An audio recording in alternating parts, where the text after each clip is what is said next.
저는 이제 2002년도에 그 광주 남부교회에서 이제 청가를 받아서 지금까지 이제 필리핀에서 이제 선교 사역을 하고 있습니다. 어느덧 이제 20년의 세월이 이제 흘렀더라고요. 오늘 아침부터 지금까지 이제 예배 이렇게 세 차례 참석을 하면서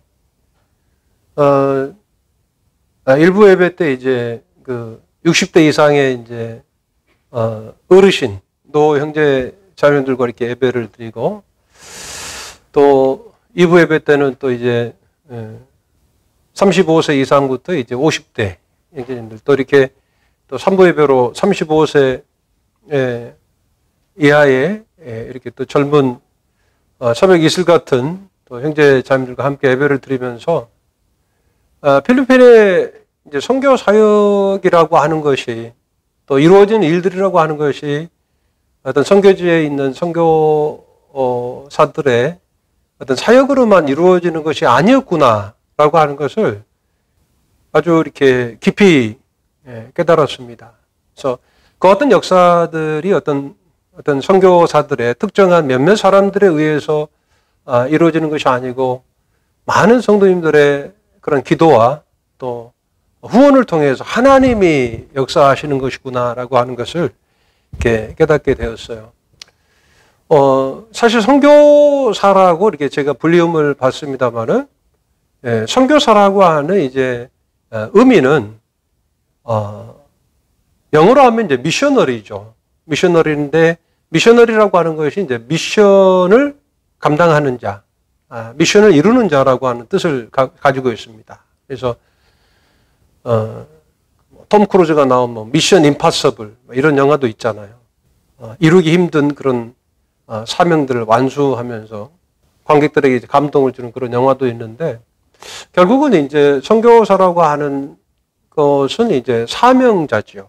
그래서 하나님께서 주신 사명을 감당하고 이루는 자들이다라고 하는 뜻을 가지고 있습니다. 그런 의미에서 선교사라고 하는 것은 몇몇 특정한 사람들에게 적용되어 줄 수 있는 그와 같은 호명이나 명칭이 아니고, 구원받은 모든 하나님의 자녀들에게 적용되어지는, 그분들이 모두 불리워져야 될 그와 같은 호칭이다라고 하는 것이죠. 그래서 이 교회에게 주신 이 사명을 제가 이루는 것이지, 어떤 제 개인의 어떤 뜻과 또 제 개인의 어떤 포부를, 또 제 개인의 어떤 야망을 이루는 자들이 선교사가 분명히 아니다라고 하는 거예요. 그런 의미에서 교회의 사명은 뭐냐, 교회의 소명은 뭐냐라고 하는 것을 이 시간 짧은 시간에 이렇게 함께 나누고자 합니다. 우리 형제 자매님들은 교회의 그 사명이 뭐라고 생각하세요? 교회의 어떤 그 존재의 이유와 목적이 무엇이라고 생각을 하십니까? 아마 여러분 각자가 이제 그것을 대답할 수 있겠죠. 이 짧은 순간에 한번 생각해 보세요. 이 교회의 어떤 소명, 교회의 사명, 이 교회의 어떤 존재와 존재 이유와 또 목적이 무엇인가 이렇게 생각해 봤을 때, 저는 이 교회의 어떤 존재 이유와 목적은 첫 번째 하나님께 영광이다라고 하는 거죠. 하나님께 영광을 돌려드리는 것이 교회의 사명입니다. 교회의 소명입니다. 두 번째는 바로 성도의 유익이죠. 성도의 유익. 그래서 우리가 하나님께 영광, 성도의 유익이라고 하는, 하나님께서 이 교회에게 주신 그 소명과 사명을 잃지 않는 것이 얼마나 중요한 것인가. 결국 오늘날 뭐 우리나라에서 기독교의 위기다, 이런 말들이 있잖아요. 어떤 그 대형교회, 다른 교파교회만을 두고 하는 이야기가 아니에요. 사실 이제 우리 모임 가운데서도 그런 위기가 얼마든지 올 수 있고 또 왔었고 또 올 것입니다. 그런데 그와 같은 위기는 뭐냐? 무엇이 위기냐? 다른 것이 아니고 바로 그 소명을 잃어버릴 때, 그 순수한 소명을 잃어버릴 때 교회는 분명하게 위기가 온다라고 하는 거예요. 모였는데 하나님께 영광을 돌려드리지 않는다거나, 또 모였는데 성도들이 유익을 얻지 못하고 성도들이 서로 반목하고 다투고 서로 섬기지 못하고 사랑하지 않을 때 그것이 바로 교회의 위기다라고 하는 거예요. 그리고 마지막으로 교회의 소명은 바로 영혼 구원이죠. 영혼 구원. 이 교회는 여러분들 알다시피 교회의 어원이 이제 에클레시아잖아요. 에크라고 하는 이 전치사는 바로 from and to입니다. 그러니까 뭐뭇으로부터 뭐뭇에게로라고 하는 의미를 가지고 있습니다. 에크. 그 다음에 레시아는 바로 불렀다라고 하는 의미입니다. 하나님께서 어디서로부턴가 불러서 어디로 모이게 하는 것이 바로 교회이죠. 남북교회라고 하는 것은 우리 각자가 다른 어떤 처지와 환경 가운데서 또 성장의 배경을 가지고 또 서로 다른 어떤 가치관을 가지고 살았던 우리들의 각자의 삶 가운데서 이 세상 속에서 방황하고 또 나름대로 세상적인 가치를 가지고 살아왔던 저희들을 이제 예수 그리스도를 통해서 우리를 이제 부르셨다라고 하는 거예요. 어디서로부턴가. 우리 각자의 삶 가운데 있었는데 거기서로부터 우리를 부르셔서 이제 어디론가 모이게 하시는데 바로 그것이 바로 이곳이다라고 하는 거예요. 그래서 이곳을 가리켜서 뭐라고 하죠? 교회라고 하는 것입니다. 이게 바로 교회의 정의죠. 교회의 정체성이죠. 그래서 이제 영어로는 congregation, 모임이라고 하는 의미가 있고 또 이제 assembly라고 하는 그 같은 이름으로 불리워지는 것이 바로 이 교회입니다. assembly. 제가 과거에 이제 자동차 정비를 했었는데요. 이제 고객이 오게 되면 이제 차량에 문제가 있어서 오잖아요. 그래서 그 차량의 문제를 이제 발견하게 되고 이제 고객에게 묻는 거예요. 예를 들어서 뭐 제너레이터가 고장이 났다든가 컴프레셔가 고장이 났다 했을 때 손님 이것을 어셈블리로 교환을 해드릴까요? 아니면은 이제 파샬로 수리를 해드릴까요? 다시 말하면은 이 어셈블리라고 하는 것은 여러 가지의 개체가 모여서 여러 가지의 어떤 그 부품들이 형성이 되어서 하나의 이제 어셈블리가 되어지는 것입니다. 다시 말하면은 우리 성도들 각자 개체가 모여서 이제 하나의 본체가 이루어지는데 바로 이 본체가 바로 교회다라고 하는 거예요. 그래서 하나의 개체들이 하나의 부품들이 각각의 역할을 했을 때 비로소 그 어셈블리의 그 본체가 기능을 발휘하는 것이죠. 그래서 이 교회라고 하는 것은 몇몇 특정한 어떤 강력한 영향력을 가지고 있고 어떤 카리스마를 가지고 있고 특별한 지식을 가지고 있는 그와 같은 사람들에 의해서 유지되어지는 것은 어찌 보면 그것은 어셈블리가 아니죠. 교회가 아니단 말입니다. 100개의 어떤 개체가 모여서 하나의 기능을 완수하는 것이 교회다라고 하는 거예요. 우리 형제 없어도 돼. 나만 있으면 돼. 저 형제 어쩌 자매만 있으면 돼. 그것은 더 이상 교회가 아닌 거예요. 그것은 세상의 조직이고 인위적으로 만든 그와 같은 사조직이 되는 것이죠. 교회는 결코 사조직이 아닙니다. 우리 모든 성도들 100이면 100, 1000이면 1000 모든 개개인의 어떤 한 지체 한 사람 한 사람이 중요한 것이고 그 모든 지체가 각각의 위치에서 교회에서 또 그 삶 가운데서 그 역할들을 감당할 때 그 본체인 이 교회가 비로소 기능을 발휘하게 된다라고 하는 거죠. 그 교회의 기능은 무엇을 위한 것이라고 그랬죠? 바로 하나님께 영광, 성도의 유익, 그리고 영혼의 구원이다라고 하는 거예요. 우리 각각의 모든 성도들이 각각의 위치에서 그 역할들을 할 때 이 교회는 그 세 가지 소명을 이룰 수가 있게 된다라고 하는 것입니다. 우리 형제자매님들 요즘 그 세상의 이 회사들이요 교회의 어떤 구조와 교회의 리더십을 배우고 있습니다.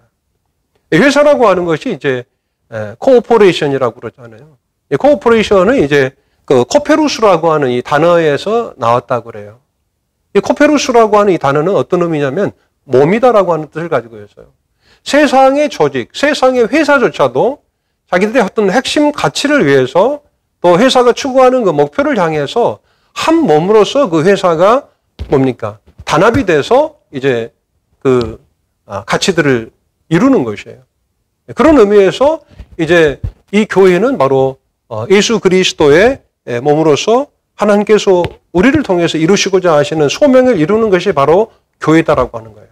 그래서 사도 바울이 에베소 교회를 위해서 기도하잖아요. 그 지혜와 계시의 정신을 너에게 주사 하나님을 알게 하시고, 지혜와 계시의 정신을 통해서 우리가 하나님을 알게 되고, 그리고 너희 마음의 눈을 밝히사 그 부르심의 소망이 무엇이며 그 기업의 영광의 풍성이 무엇인지를 알기를 위해서 기도했다라고 하는 거예요. 하나님께서 우리 주신 부름의 소망과 그 기업의 영광의 풍성한 것을 우리가 깨달아 아는 것이 얼마나 중요한 것인가. 이것이 바로 교회의 어떤 기능과 또 우리 교회의 존재와 그 목적이기 때문이다라고 하는 거죠.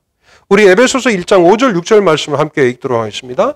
1장 5절 6절에 보게 되면 그의 은혜의 영광을 찬미하게 하려 함이라. 그 은혜의 영광을 찬미하게 하려 함이라. 우리를 예수 그리스도의 피로 구원해 주시고 또 저희들을 하나님의 자녀로 또 하나님의 백성으로 불러주신 것은 우리로 하여금 하나님께서 그 찬미와 또 영광을 받으시기 위한 것이라고 말씀을 하고 있는 거예요. 그래서요, 어쩔 때 교회에서 가장 기쁩니까? 우리 현수 형제님. 어쩔 때 가장 기뻐요? 야유회 갈 때? 아니면 우리 찬양의 밤 할 때? 아니면 그냥 막 먹을 것을 풍성히 앞에 놔두고 맛있는 것들을 이렇게 먹을 때가 가장 기쁜가요? 아니면 아주 안락한 의자에 앉아서 적정 온도에서 이렇게 예배에 참석하는 것이 가장 기쁜가요? 사실 그런 것들은 어떤 절대적인 조건이 될 수가 없다라고 하는 거예요. 얼마든지 좋은 음식을 앞에 두고도 우리는 불편할 수가 있어요. 우리는 아주 좋은 의자에 앉아서 안락하게 예배를 드려도 그 예배가 감동이 되지 않을 수도 있다라고 하는 거예요. 그것은 본질의 문제가 아닙니다. 그냥 본질의 문제가 어떤 좋은 예배당에서 우리가 예배를 드리면 정말 기쁠까요? 물론 그렇죠. 그럴 수 있어요. 우리에게 도움이 될 수도 있어요. 그것이 어떤 복음을 전하는데 구도자들에게 어떤 매력적인 부분이 될 수가 있다라고 하는 거예요. 그러나 그것은 본질의 문제가 아니다라고 하는 거예요. 아무리 어마어마하게 좋은 그런 예배당 건물을 가지고 있어도 형편없는 예배를 드릴 수가 있는 거예요. 하나님께서 멸시하는 것 같은 예배를 드릴 수가 있는 것입니다. 그러나 다락방과 같이 아주 그냥 어둡고 칙칙한 그 장소에서도 뜨겁고 하나님을 감동하는 예배를 드릴 수도 있다라고 하는 거예요. 사랑하는 형제자매들, 언제 우리가 가장 기쁜가요? 언제 교회가 가장 기쁜가요? 우리 가운데서 주님의 이름이 높임을 받을 때 가장 기쁨이 된다라고 하는 거예요. 왜 그렇습니까? 이 교회의 정체성이 그분의 것이기 때문이다라고. 그분의 것이고 그분의 나라고 그리고 그분의 집이다라고 하는 거예요. 그래서 그분의 집 안에서 그분이 높임을 받을 때 우리가 기쁜 거예요. 그래서 세부 지역에, 필리핀의 세부 지역에 이제 4개의 교회가 있거든요. 근데 그 교회마다 그 주변에 있는 사람들이 땅나안 교회나 릴로안 교회나 또 콘셀로 교회나 마이닉 교회를 부를 때 뭐라고 부르냐면 코리아노 처치라고. 한국인 교회라고. 한국 사람이 세운 교회. 한국 사람의 교회라고 부르는 거예요. 저는 절대 그것을 부인합니다. 그리고 우리 성도님들도 그런 부분들을 인식하고 있죠. 이것은 사람의 교회가 아니에요. 물론 한국인 선교사가 가서 또 수고해서 세운 교회일 수 있지만 그 교회는 주님의 교회다라고 하는 것입니다. 그래서 이 church라고 하는 것은 그 영어 성경에 나오는 이 church라고 하는 것은 이 키리오스라고 하는 그 같은 어원에서 왔어요. 키리오스라고. 키리오스라고 하는 것은 being to the Lord, belong to the Lord라고 하는 뜻을 갖고 있어요. 주님에게 속한 것. 이것이 바로 교회의 정의입니다. belong to the Lord.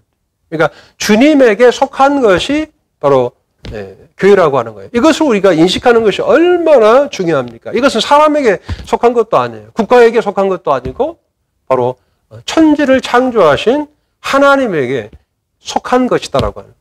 이것이 바로 이 교회입니다. 우리 디도서 2장 14절 말씀도 한번 보겠습니다. 디도서 2장 14절을 우리 성도님들께서 다 같이 한번 큰 소리로 한번 읽어보겠습니다. 디도서 2장 14절 시작. 그가 우리를 대신하여 대신을 주이시고 모든 불법에서 우리를 구속하시고 우리를 깨끗하게 하사 선한 일에 열심하는 신백성이 되게 하려 하심이라. 사랑하는 형제 자매님들, 구원에 대한 정의를 한번 내려보실까요? 구원은 뭐다? 이 명제를, 이 정의를 가지고 명제를 한번 만들어 보세요. 구원은 뭐다? 구원은 무엇이다? 누가 한번 대답해 보시겠습니까? 구원은 뭐다? 구원은 사랑이다. 구원은 천국이다. 이렇게 말을 할 수가 있겠죠? 우리 형제 자매들 중에서 자매들도 한번 이야기를 해보세요. 구원은 뭐다? 몰라요? 구원 몰라요? 구원은 뭐다? 우리 내 안에서 너무 길어요. 짧게 구원은 주님의 주되심을 인정하는 것이다. 그런가요? 그렇게 대답하신 거예요? 네, 감사합니다. 저도 동의합니다. 구원은 저는 그래요. 하나님과의 관계 회복이다. 제가 내리는 요즘의 구원에 대한 정의예요. 요즘 이제 복음을 전하는 데 있어서 천국에 대한 정의가 뭡니까? 천국은 공짜다. 천국은 공짜입니까? 저는 그것을 부인하지 못해요. 천국은 거저 값없이 준 것이니까 천국은 공짜다가 맞을 수도 있어요. 또 맞아요. 그러나 그것을 듣는 사람들이 해석하는 입장에 있어서 그것이 복음에 대한 또 구원에 대한 오해를 가지고 올 수도 있다라고 하는 것입니다. 구원이라고 하는 것은 회복이다라고 말씀을 드리고 싶어요. 하나님과의 관계의 회복이다라고 하는 거죠. 그래서 이 마귀의 자녀가 정말 이 공중의 권세 잡은 자를 따랐던 불순종의 아들들 가운데서 역사하던 그 악한 영의 지배를 받았던 불순종의 아들들이었던 우리들, 마귀의 자식들이었던 진노의 자녀들이었던 우리들을 하나님의 친백성들이 되게 하신 것입니다. 우리 관계가 회복이 된 거죠. 그 에덴 동산에서 하나님과의 관계가 상실되었던, 하나님께서 우리들에게 주셨던 진정한 그 기쁨을 상실했던 우리들을 하나님과 온전한 관계를 회복하셔서 그 기쁨의 관계로 우리를 회복해 주신 것이 바로 구원이라고 저는 정의를 내리고 싶어요. 그래서 오늘날 복음에 대해서 오해하시는 분들이 마치 어린이 대국원에 공짜로 이용할 수 있는 공짜 티켓을 받는 것처럼 이 복음을 받아들이는 사람이 있어요. 그러나 그것은 아니죠. 우리는 천국에 들어가는 데 있어서 공짜 티켓을 받았습니다. 그러나 정작 중요한 것은 뭐냐면 그곳에 누구와 함께 가느냐가 중요한 거예요. 그렇지 않습니까? 내가 정말 그 좋은 곳에 가는데 나의 사랑하는 사람과 가는 거예요. 이것이 기쁨이 되는 거잖아요. 지영자매 안 그래요? 우리 이제 청년 자매님들도 청년 형제님들도 계실 거라고 생각이 되어지는데 자, 내일 이제 어린이 대공원에 놀이공원에 갈 거예요. 근데 문인호 형제님은 같이 갈 거예요. 그게 기쁨이 되겠어요? 기쁨이 안 되잖아요. 그렇죠, 현수 형제? 기쁨이 안 되면 저랑 가는데 뭔 재미가 있겠어요, 그곳에. 그곳에 누구하고 함께 가느냐가 중요한 거잖아요. 우리는 하나님을 사모하는 것입니다. 많은 사람들이 이 복음에 대해서 오해를 하는 데 있어서 천국은 가는데 하나님하고 함께 가기는 원치를 않아요. 하나님하고 같이 가기 좀 부담스러워요. 그러나 이 복음을 통해서 우리들의 관계가 완전하게 회복이 되면서 하나님과 함께 하는 것이 진정한 참된 우리에게 기쁨이 되는 것이 바로 이 복음을 통해서 우리들의 관계가 완전히 회복되어지는 바로 구원을 의미하는 것이라고 저는 말씀을 드리고 싶습니다. 그래서 우리를 복음을 통해서 그 복음은 뭐냐면 예수 그리스도께서 우리를 대신해서 자신을 주신 것이죠. 이 복음 모든 믿는 사람들에게 구원을 주시는 하나님의 능력이다라고 말씀을 하고 있잖아요. 그 후에 많은 믿음의 선지자들이 바로 예수 그리스도에 관하여 성경에 미리 약속하신 것이 우리 주 예수 그리스도를 통해서 이루어졌고 그 복음을 통해서 우리를 완전하게 구속해 주신 것입니다. 그리고 우리를 친백성이 되게 해 주셨다라고 하는 거예요. 이 친백성이라고 하는 것은 우리를 아주 특별하게 선택을 하셨고 결코 잃어버릴 수 없는 가치라고 말씀하고 있는 거예요. 그래서 이 백성이라고 하는 이 낱말이 바로 제가 봤을 때는 영어에서 그 precious 있죠? precious가 바로 여기서 온 거예요. 아주 값비싼 것, 아주 귀한 것. 이것이 바로 하나님께서 이 교회를 보시는 관점이다라고 하는 것입니다. 그래서 이 교회는 바로 하나님의 사명을 이루고 또 하나님께 언제나 영광을 돌려드리는 그와 같은 목적이 있는 것입니다. 그래서 이 사명을 잃어버리는 것이 교회의 위기다라고 하는 거예요. 우리 잠언 29장 18절을 볼까요? 잠언 29장 18절. 잠언 29장 18절에 보게 되면 묵시가 없으면 백성이 방자히 행하거니와 묵시가 없으면 백성이 방자히 행하거니와 이 묵시가 영어 성경에는 the where there is no vision 비전이 없는 겁니다. 비전이 없는 거예요. 그러니까 이 백성들이 구원을 받았는데 그래서 친백성이 됐어요. 그리스도인이 되었는데 그 그리스도인들이 바로 비전이 없는 거예요. 하나님은 우리에게 주신 분명한 소명을 상실해버린 거예요. 이게 이제 교회의 위기가 되는 겁니다. 교회의 위기. 그러니까 하나님께서 분명하게 우리 모임에 또 교회에 그 존재 이유와 목적을 주시고 그것이 소명이 되는데 그 소명의 비전을 상실해버린 거예요. 그 비전이 없게 될 때 하나님의 어떤 그 모임의 우선순위가 되지 못할 때 이것이 위기가 되고 또 그 위기로 말미암아서 어떤 증상들이 나타나냐면 백성들이 방자히 행하는 거예요. 방자히 행하는 거예요. 이 방자히 행한다는 것은 무엇을 의미합니까? 사극 보면 막 옛날에는 그랬잖아요. 이 방자한 놈. 방자하도다. 뭐 그러잖아요. 근데 방자가 뭐예요? 이 방자라고 하는 것은 다른 의미가 아니고 uncontrollable. 리모트 컨트롤이 있잖아요. 리모트로 이렇게 컨트롤 하는데 이 말을 안 들어. 내가 채널 10번을 보고 싶은데 막 12번이 나오고 그런 거예요. 그럼 우리는 이 방자한 놈이라고 말할 수가 있는 거예요. 컨트롤이 안 되는 거예요. 말을 해도 말을 듣지 않는 것. 근데 이걸 또 다른 말로 하면은 마치 자기가 대장처럼 행한다라고 하는 거예요. 이 교회 안에서 대장이 누구예요? 이 교회의 머리가 누구세요? 바로 하나님이시잖아요. 예수님이시잖아요. 바로 이 교회의 머리 되신 분은 바로 예수 그리스도시다라고 하는 거예요. 그래서 이 교회에 정말 하나님께 영광을 돌려드리고자 할 때 우리 모두는 방자히 행치 않게 되는 것입니다.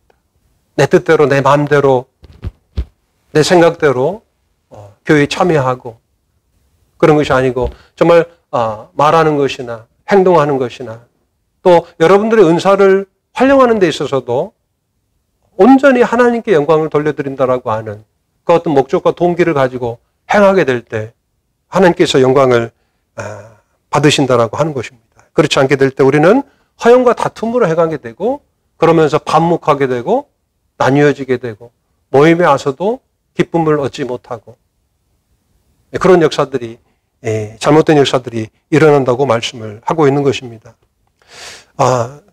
예수님께서 십자가를 앞에 두시고 요한복음 17장에서 기도하시잖아요. 아버지께서 내게 하라고 주신 일을 내가 이루어 아버지를 이 세상에서 영화롭게 하여서오니 내 뜻과 내 생각과 내 의지와 내가 이루고자 하는 그 야망이 아니고 온전히 아버지께서 내게 하라고 주신 일, 하라고 하신 일을 내가 이루어서 아버지를 영화롭게 했다고 말씀을 하고 있습니다. 마태복음 23장에 보게 되면 주님께서 그 유대 랍비들에게 이와 같은 이야기를 하지요.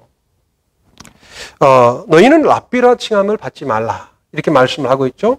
랍비라 칭함을 받지 말라. 너희는 또 아버지라 칭함을 받지 말라. 랍비라고 하는 것은 선생의 의미가 있습니다. 그리고 아버지라 부르심을 받지 말라고 그랬는데 일부 종교에서는 father라고 하는 이제 호칭을 받아요. 이 천주교 같은 경우는 신부님 그러잖아요. 그 신부님이 바로 이제 father입니다. father. 그 아비부자를 써가지고 아버지라 칭을 받아요. 그리고 이제 정말 그 가증스러운 것은 이제 그 교황을 가리켜서 뭐라고 그러냐면 거룩한 아버지, Holy Father라고 그래요. 저는 그게 두렵습니다. 또 일부 극단적 이제 그런 그 종교 모임에서 거기에 우두머리 된 사람들이 거기를 인도하는 인도자들이 사실 하나님의 인도함을 받아야 돼요. 교회에 인도자가 없는 게 아닙니다. 교회에는 분명히 인도자가 있죠. 장로가 있습니다. 그런데 그 교회 인도자들은 그 큰 목자 대신 예수님의 인도함을 받는 자들이어야 된다라고 하는 거예요. 무슨 말씀인지 아시겠죠? 이 사람들이 교회를 인도해서는 안 돼요. 그래서 이 교회 인도자들은 철저하게 자기 자신을 하나님 앞에서 겸손케 하는 것입니다. 그래서 낮은 가운데서 이 성도들을 섬기게 되고 하나님 앞과 사람들 앞에서 낮은 가운데서 그들이 교회를 인도하는 거예요. 그래서 교회 인도자와 세상의 인도자는 다르잖아요. 교회 인도자들은 이미지가 어떻습니까? 겸손하고 섬기고 그리고 신중하게 하나님의 뜻을 분별하고 하나님의 뜻에 따라 모임을 인도하는 것이에요. 이것이 교회 리더십의 이제 그 정의가 되는 거죠. 그래서 이제 랍비라 칭을 받지 말라 이렇게 말씀을 하고 있습니다. 그래서 유대교를 이제 랍비 유대라고 그러거든요. 그래서 유대교는 이제 경전이 두 개입니다. 바로 모세 오경 그 토라를 경전으로 하고 그 토라를 이제 주석하고 해석한 이 탈무드가 유대교의 경전인 거예요. 그게 위험한 거죠. 그 선생들이 하나님의 말씀을 주의하고 해석하면서 그 원저자인 하나님의 말씀의 의도를 이제 트위스트 하는 거죠. 그런 위험성이 있다라고 하는 것입니다. 그래서 어떻게 보면은 토라의 이 성취가 바로 예수 그리스도로 말미암아 이루어졌잖아요. 이 토라가 말하고 있는 그 애언의 성취가 바로 예수 그리스도로 말미암아서 이루어졌는데 그 탈무드를 만든 그 구전의 율법을 집대성한 그 탈무드를 공부하는 랍비들이 바로 토라의 성취이신 예수 그리스도를 부인하고 십자가에 못 박아 죽여버리는 거예요. 그래서 성경에서는 뭐라고 하죠? 그들의 유전이라고 말을 하고 있어요. 바리새인들의 유전 바로 그것이 어찌 보면은 바로 랍비들의 구전율법입니다. 그래서 선생이 되지 말라고 말씀하고 있는 거예요. 우리들의 선생은 누구십니까? 바로 예수님이시고 성령님이십니다. 우리가 하나님을 경외하는 마음, 순수하는 마음으로 성경을 보았을 때 비록 어린 아이들일지라도 깨달을 수 있는 것이 하나님 말씀이에요. 이것을 예수님이 기뻐하신 거예요. 어떤 신학적으로 철학적으로 이 성경 말씀을 접근하는 것이 아니고 하나님을 깨끗한 마음으로 경외하는 마음으로 우리가 성경을 봤을 때 비록 그 아이들이 주일학교 다니는 3살, 4살짜리 아이들일지라도 깨달을 수 있는 것이 성경 말씀이다라고 하는 거예요. 얼마나 놀랍습니까? 우리 모임이 추구하는 것이 그거예요. 자의적으로 하나님 말씀을 해석하지 않는 것. 겸손함으로 이제 그 말씀을 문자적으로, 역사적으로 또 비유적으로 말씀하신 것을 또 비유적으로 해석을 하는 것이 우리 모임이 추구하는 것이다라고 하는 거예요. 그리고 아비라 부름을 받은 자가 없잖아요. 또 인도자들은 철저하게 하나님의 인도하심을 받는 인도자들인 것입니다. 우리가 모임의 인도자들을 귀하게 여기고 그분들을 위해서 기도해야 하는 이유가 바로 거기에 있어요. 우리가 그 인도자를 존경하는 것은 그 사람의 어떤 재능이나 그 사람의 은사가 아니다라고 하는 거예요. 그 사람이 하나님의 권위 아래에서 모임을 사랑하고 겸손하게 섬기는 그 모습이 우리를 감동하는 것입니다. 제가 필리핀에 있으면서 교회를 부흥시킬 수 있는 하나의 방법이 있다는 것을 제가 깨달았어요. 그것은 뭐냐면 내가 큰 자가 되면 쉽게 모임을 크게 만들 수가 있어요. 어떤 몇몇 사람들의 내 주위에 있는 사람들이 나를 성경에서 말하는 그 이상의 어떤 존경을 표시하고 나를 아주 특별한 사람으로 만들게 되면 많은 사람들을 모을 수 있을 것 같아요. 어느 날 기도 집회를 하는데 구도하는 여성이 제게 가까이 다가오는 거예요. 기도 집회 때 제가 눈을 떴는데 당신에게 어떤 하나님의 어떤 그 손이 당신에게 임했다라고 하는 거예요. 제가 기분이 좋았을까요? 안 좋았을까요? 그렇게 말을 하는 사람들이 있어요. 그래서 그런 사람들이 이제 막 내가 환상을 봤다고 그 미셔너리 문에게, 꾸야 문에게 어떤 정말 신비로운 것이 있다라고 하면 아주 많은 사람들을 모을 수 있겠더라고요. 그래서 저는 그것을 아주 조심스러운 것으로, 위험한 것으로 제가 그것을 인식하고 그 사람을 그 사람의 어떤 그 이야기에 제가 귀를 기울이지 않은 기억이 있습니다.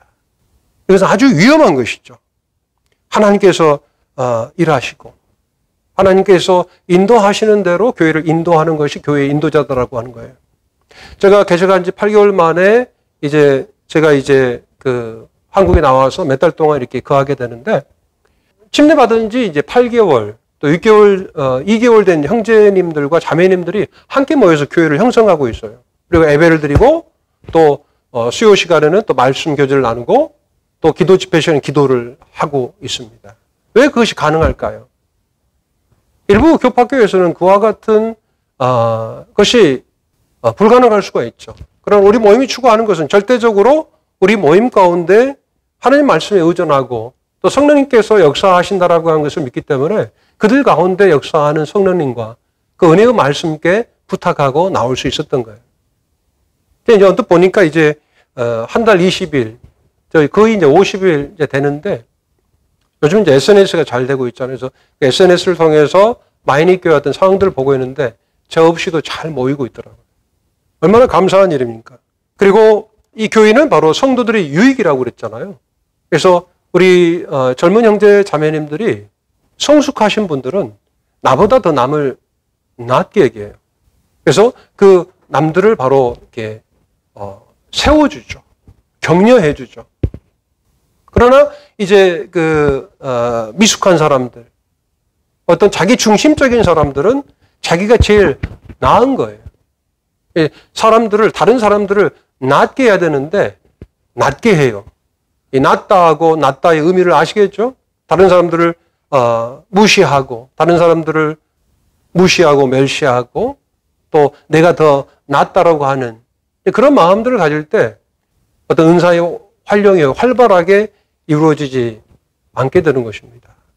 그래서 어떤 일이 일어납니까? 사도 바울이 이것을 알고 빌립보서에서는 너희가 허영과 다툼으로 하지 말고라고 말씀을 하고 있죠. 너희가 허영과 다툼으로. 이 허영과 다툼은 어디에서 옵니까? 바로 selfish ambition에서 오는 거예요. 어떤 이기적인 야망. 이 교회 안에서는 그 어떤 이기적인 야망으로 사역을 하거나 은사를 활용하거나 그렇지 않죠.